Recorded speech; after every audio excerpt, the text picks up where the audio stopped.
Good morning student.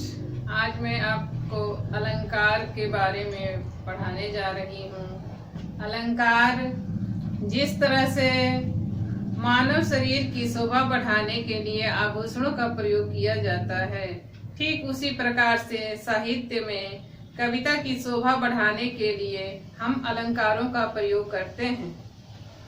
इनके प्रयोग से कविता में एक विशेष प्रकार का चमत्कारी सौंदर्य बढ़ जाता है।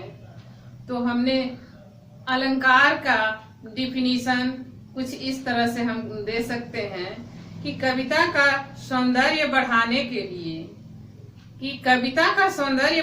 के लिए शब्दों या अर्थों का माध्यम से जो चमत्कार उत्पन्न होता है उसे अलंकार कहते हैं। शब्दों या अर्थों के माध्यम से कविता में जो चमत्कार उत्पन्न होता है उसे ही हम अलंकार कहते हैं। अलंकार कविता में शब्द और अर्थ दोनों में ही होते हैं, अतः इन्हीं आधारों पर अलंकार को दो भागों में विभक्त किया जाता है। प्रथम है शब्दालंकार और द्वितीय है अर्थालंकार। शब्दालंकार शब्दों का चमत्कार पूर्ण प्रयोग कर अभिव्यक्ति को शब्द के स्तर पर सुंदर बनाना शब्दालंकार कहा जाता है।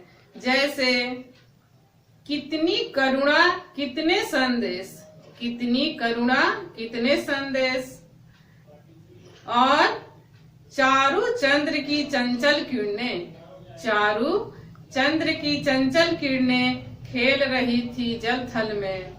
उपरोक्त वाक्य में से पहले वाक्य में क वर्ग तथा दूसरे वाक्य में च वर्ग का बार बार आवृत्ति या पुनरावृत्ति की गई है।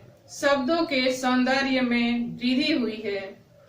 इसके माध्यम से शब्दों के सौंदर्य में वृद्धि हुई है, अतः यहाँ शब्दालंकार है।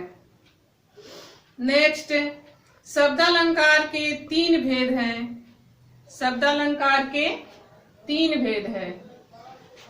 फर्स्ट अनुप्रास अलंकार, सेकेंड यमक अलंकार और थर्ड श्लेष अलंकार।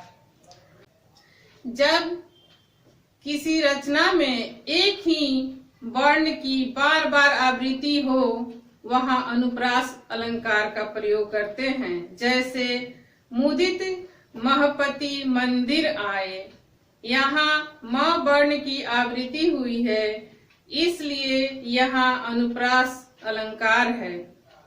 अन्य उदाहरण भी हम देख सकते हैं कि यमन को दिया दया का दान, यमन को दिया दया का दान।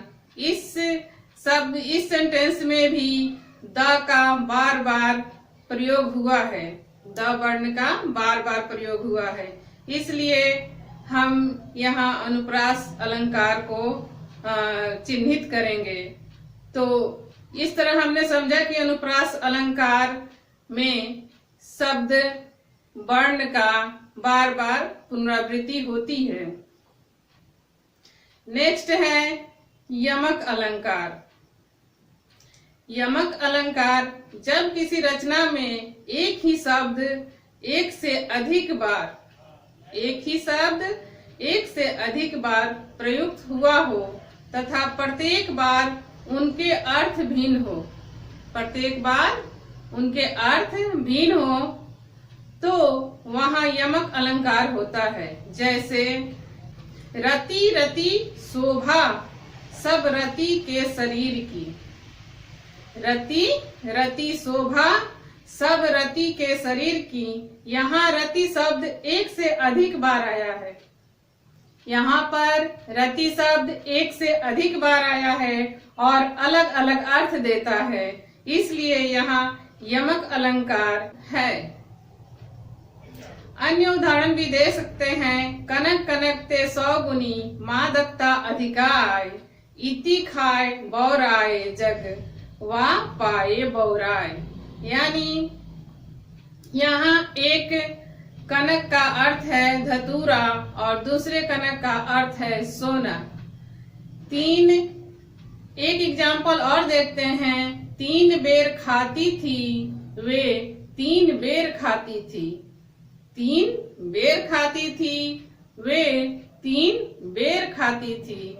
यहाँ पहले 3 बेर का अर्थ है 3 बार, यानी गिनती के शब्द हैं, जबकि दूसरे 3 बेर का अर्थ है 3 बार, एक फल का बोधक होता है।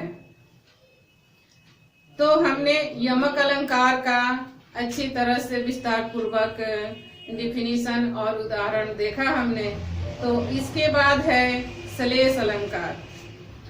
श्लेष अलंकार का शाब्दिक अर्थ है चिपका हुआ। श्लेष अलंकार का शाब्दिक अर्थ है चिपका हुआ। जब किसी रचना में एक शब्द से अधिक बार ही प्रयुक्त हो परंतु अर्थ 2 हो। श्लेष अलंकार का शाब्दिक अर्थ चिपका हुआ है। जब किसी रचना में एक शब्द एक बार ही प्रयुक्त हुआ हो परंतु उसका अर्थ 2 या 2 से अधिक निकले। यहाँ हमें समझने की बात है कि शब्द का प्रयोग एक ही बार हुआ हो लेकिन उसका अर्थ 2 निकले, तो 2 या 2 से अधिक भी निकल सकता है, तो यहाँ पर हम श्लेष अलंकार मानेंगे। जैसे जो रहीम गति दीप की कुल कुपूत गति सोय, 12 उजियारो केरे बढ़े अंधेरा होय। इस दोहे में 12 और बढ़े, इस दोहे में 12 और बढ़े शब्दों के कारण श्लेष अलंकार है। दोनों शब्द एक एक बार आए हैं परंतु अलग अलग अर्थ दे रहे हैं। बढ़े के 2 अर्थ हैं बूझना या बड़ा होना, जबकि दूसरे का अर्थ है 12 के 2 अर्थ है बचपन में या जलाने पर। और भी उदाहरण हम देख सकते हैं। मधुबन की छाती को देखो सूखी कितनी इसकी कलियां। मधुबन की छाती को देखो सूखी कितनी इसकी कलियां। कलियां फूल खिलने के पहले की स्थिति, यौवन पूर्व अवस्था। रहीमन पानी राखिए बिन पानी सब सून, पानी गए न उबरे मोती मानुष चून। पानी शब्द के 3 अर्थ है। पहला मोती के लिए चमक, दूसरा मनुष्य के लिए सम्मान और तीसरा चून यानी आटा के लिए जल। अब हम शब्दालंकार के तीनों भेदों को अच्छी तरह से समझ चुके हैं। अब इसके हम शब्दालंकार के बाद हमें देखना है अलंकार का डिफिनीशन और अलंकार के 2 भेदों में अर्थालंकार और शब्दालंकार। तो हमने शब्दालंकार को अच्छी तरह से विस्तार पूर्वक आपके समक्ष प्रस्तुत किया है और शब्दालंकार का डिफिनीशन और उसके भेद, तीनों भेदों को मैंने अच्छी तरह से एक्सप्लेन कर दिया है। हमें यह पता है कि आपको अच्छी तरह से समझ में आया होगा। इस तरह से हमने अलंकार का डिफिनीशन और अलंकार के 2 भेदों की चर्चा की। अलंकार का प्रथम भेद शब्दालंकार को हमने विस्तार पूर्वक समझा दिया है आपको, और अर्थालंकार को समझने के लिए मेरे चैनल को सब्सक्राइब कीजिए और आगे के वीडियो देखने के लिए थोड़ा इंतजार कीजिए। थैंक्स।